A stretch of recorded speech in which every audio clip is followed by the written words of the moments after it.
শেখ হাসিনার বিরুদ্ধে অনেক মামলা হয়েছে, কিন্তু এই যে ধর্ম অবমাননা এবং মুক্তিযুদ্ধকে হেয় করার একটা বাক্য,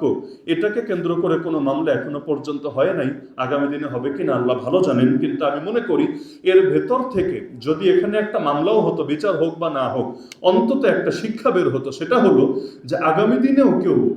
কোন চিহ্নিত ইসলাম বিদ্বেষীকে শহীদ বলতে অথবা দ্বিতীয় মুক্তিযুদ্ধ, তৃতীয় মুক্তিযুদ্ধ, এরকম বিভিন্ন ভার্সন বের করার ব্যাপারে,